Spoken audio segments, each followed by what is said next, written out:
Welcome back. It is Wednesday, and man, we've got a way to get you over the hump. It's already been a great show, but it's about to get better. How about Nolan Harrison, former Hoosier, NFL player representative? You got all kinds of titles, hats going on, Nolan. How are you, man? I'm great. How are you?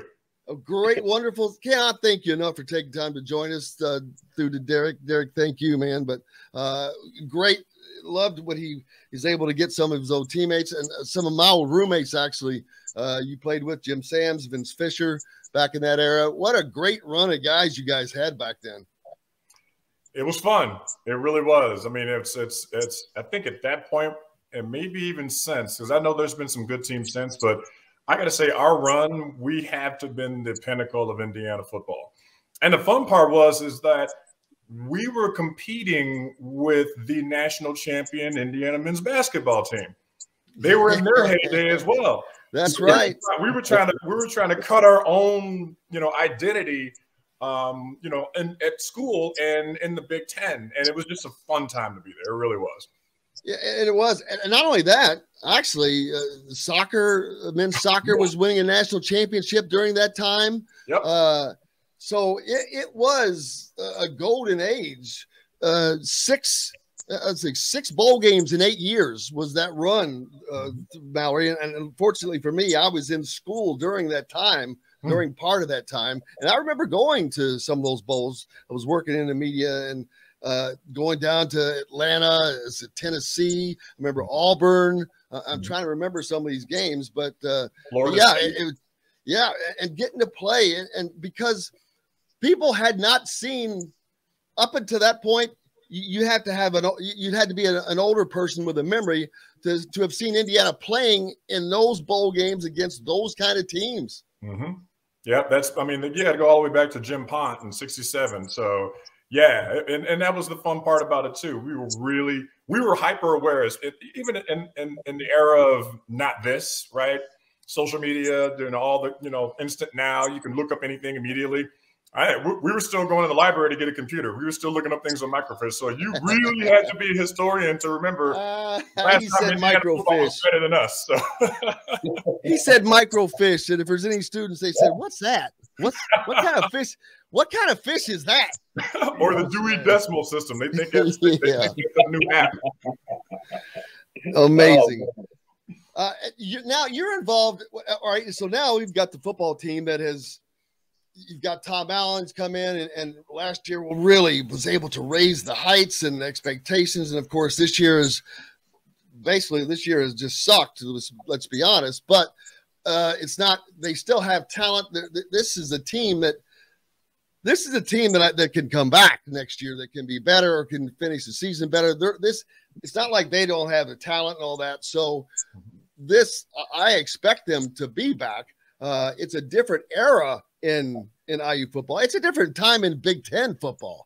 Mm-hmm. How much has the league changed, or has college football changed since you were playing? It's a different game of sorts. It is. It's the pass attack. It's the quick offense. It's tempo. It's some of it's beneficial to the fans. You're enjoying it. You're watching it. It's high scoring. So for the non-football aficionados, they love it because it's action. Pretty much whoever's got the ball last probably has a chance to win. I don't personally like that too much, being a former defensive player, and the nuances of what great defenses can do when you look at a great front four and what they're able to do if you have a suspect, back seven, or if you've got some all-star DBs. That makes it easier on the D-line and the linebackers so that we can kind of free up and make some plays. So the nuances of great defenses, I think it's lost in college, but some of those great players that you don't think, like we've had some really good IU guys make it pro, and you're like, I don't remember that guy playing, but all of a sudden they're blowing up at the pro level because they were actually taught how to play defense the right way. So I think there's hope for it, but, it's a different game. It is a different game. It's exciting, though. I'm just being a fan. It's exciting to watch. I watch other games. I'm a Big Ten fan when I'm not, when I'm watching Indiana, I watch us versus everybody else. And it's fun to watch. I'm still kind of trying to get used to, Penn State in the Big Ten and Rutgers in the Big Ten and Maryland in the Big Ten and, all that stuff because we're old school. But it's a fun time. It really is. But and the greatest thing has got to be as a player for you in the NFL, the first, 1, 2, 3, 4, 5, 6 years, he's with the Raiders. There's no way I could ever say that without saying it like that. It just, the Raiders, you got it. It just comes out. If I was going to play for it, I grew up an LA Rams fan. I don't know why. And when they moved to St. Louis, I dumped them like a bad habit because they moved. But the Raiders is one of those. If I had to pick a team and I had no allegiance, I would play for the Raiders just because it's the Raiders, and it's got to be so cool for the rest of your life to be able to look back and say, man, I played for the Raiders for 6, 7 years, whatever. That's awesome. It's a blessing. It is. So, I'm a Chicago kid. So, obviously I'm a Bears fan. And during that time, Bears won the Super Bowl shuffle, all that good stuff, right? So they were awesome. But my AFC love, because, you can't have two NFC teams, it's your home team. My AFC love was the Raiders. And to be by them, and it's the same thing. The silver and black, they fit my personality. Completely embraced me when I got there. It was just, it's kind of cool. It's kind of cool. And then when you look at the film, right? So our jerseys haven't changed, right? So when I look at film footage of me, and sometimes one of the fans on Twitter put a really nice post up yesterday of the last time we beat the Giants and put the stats up and put the pictures up. You look at that and it looks exactly like it would be today. Like I'd still be on the team today. Not like it's a throwback and be like, oh man, look at that old vintage film of you, that old vintage uniform that you have on.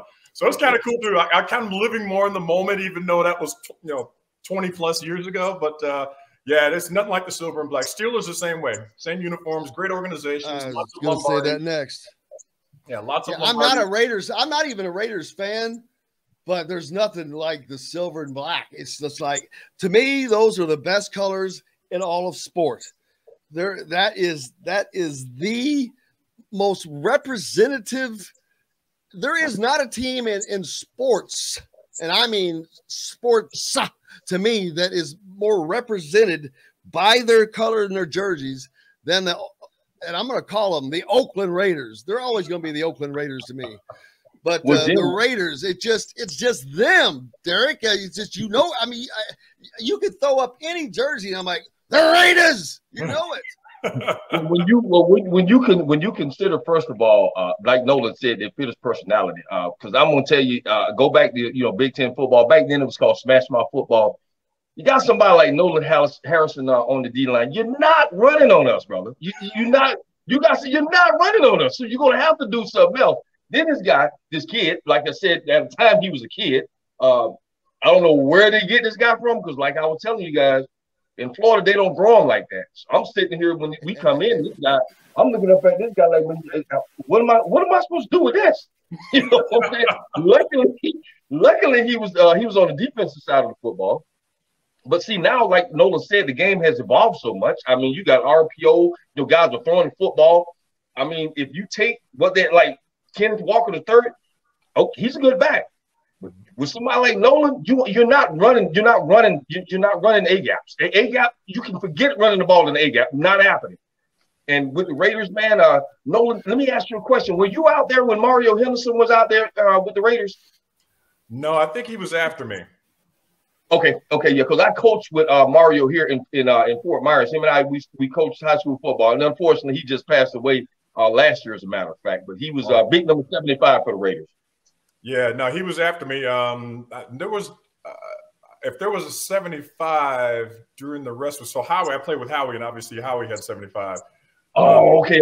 First 3 years in the league was with Howie, and then I don't think anybody wants to touch that number. Howie. Years Howie, he means Hall of Famer Howie Long, I'm assuming. Yeah.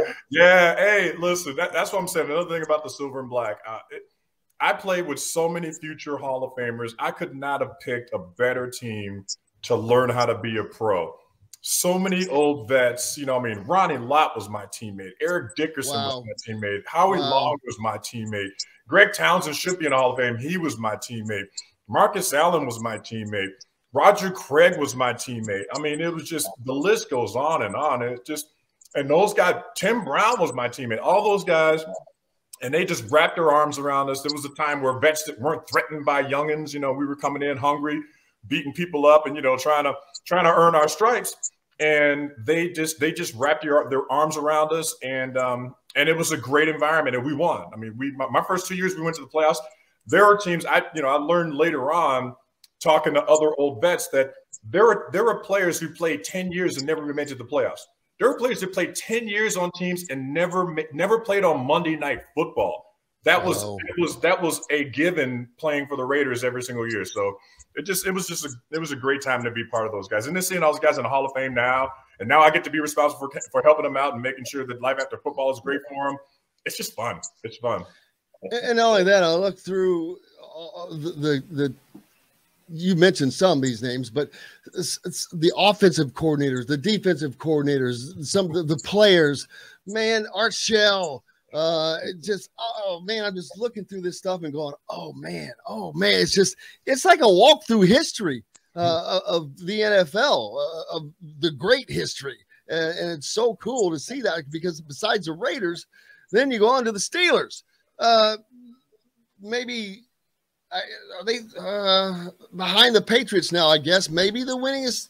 Who's got more Super Bowls? I don't even know anymore. They're tied. Thank you, they're Tom. tied. So thank you, Tom, for leaving, so that we're all tied at 6 Lombardis. So yeah, he left and got another one with another team, so it doesn't count. It's not the same team. So yeah, we're tied with them. They tied with us with the number of Lombardis. I think I think the Steelers will get another one before they will, but that's just me. Hey, you're probably. I don't know though, man. How about that kid? I mean, what's his name from Alabama that Belichick has there playing quarterback now? Mac Jones. God, dude, it's like Belichick. I just shake my head at him. And people, you cannot hate the guy. You cannot hate him. You just can't. You can, but you got to respect the game. Yeah, you gotta respect what he's built. I mean, you can dislike him. I don't like his personality. He might not have been my coach, but you got to respect what that man has built. I mean, it's just incredible. It really is. It's just so fun to watch. And then now we want to make sure we don't. You're involved in the Players Association. What all? And I know that involves the guys that they're still playing, or the guys that have stopped playing. Which end are you working on, or both? Right now, so I'm the head of the division that helps former players. So I'm the head of former players for the PA. The PA is the players union, for those who don't know that, and of course we serve the current players. But we also make sure we take care of our own and take care of the former players. So, benefits, resources, opportunities. I'm in charge of making sure that the former players have that. We got 33 chapters around the country. There's 24,000, people who have signed a contract and play professional football that are still alive. And, all of them, part of this great fraternity. So, just making sure that they're taken care of. So that's the 15,000 foot view of what my job is. It's way too long for a show, but it's right. That's good. Now, how long have you been in this position? 11 years in August. Oh, wow. Yeah. Holy cow. Yep. So that's a serious career right there. Yeah. So this job, it was funny. We keep track because it's about eras. I played 10 years in the NFL, and then I spent 8 years in finance, 2 years as an entrepreneur, and now 11 years now. So both in football are the longest stints of my career. But if you'd have told me I'd be working for the union 8-9 years after I retired, I would have just shook my head like, nah, because I'm going to be president of a bank. That was my path. That's where I was going. My mentors were pushing me that way. But hey, life works that way. You ride that wave, and it's been a calling, and I love it. I want to be like Derrick. I just want to be retired down in Florida somewhere. I'm enjoying it, man. And Nolan, by the way, man, Nolan, he's athletic himself. And I think his daughter's doing a phenomenal job. I think Nolan in volleyball. I was seeing something. I mean, she's doing a phenomenal job, man. Yeah, I'm blessed. I didn't get him to get to Indiana. We went on recruiting trips there, which was really cool too. Having your kids that are athletics. I got 2 daughters. They both play volleyball. My youngest stopped playing as a junior. She wanted to concentrate on school, so she's a biomed major at Virginia Tech. My oldest is a finance major, and she played D1 volleyball at Marist College. and was absolutely killing it. But two practices before the spring, and we all know this as athletes, tore ACL and meniscus, complete rupture. It's just the spring. She had her, set to surgery in July, and that ended her college career because she's got a high-paying job at Citibank waiting for her. She got an internship, and they offered her a job, and she's like, "Dad, I'm about to graduate. It's time for me to live my life." So I'm proud of her. We're up a senior smarts. Week. I got the stand. Yeah, hey, way smarter than me. She got that from her mama. She got some hype from me. She's 6'2", but thank God she got the looks and the brains from mama. So. Yeah, my daughter played soccer all through, and then now she's a freshman at Ole Miss, going to become an accountant. And I'm like, yeah, that was over here. That numbers, that math, yeah, y'all can keep that over there. Yeah, right. That was over there. Yeah, you got that right. Yeah, great careers, though. I love finance, so I'm glad that my oldest is going there accounting. I mean, I love finance. It's one of those careers that is almost recession-proof. Ubiquitous. Yeah, you could do anything with that. Then, of course, on the medical side with the youngest, if she makes it and continues to go on the path that she's on, they've both been dean's list the whole time they've been in school. So if she becomes a doctor, there's always needs for those two careers that there's always going to be a need for. And that's all you can ask for your kids, right? Put them in positions to be successful no matter what happens.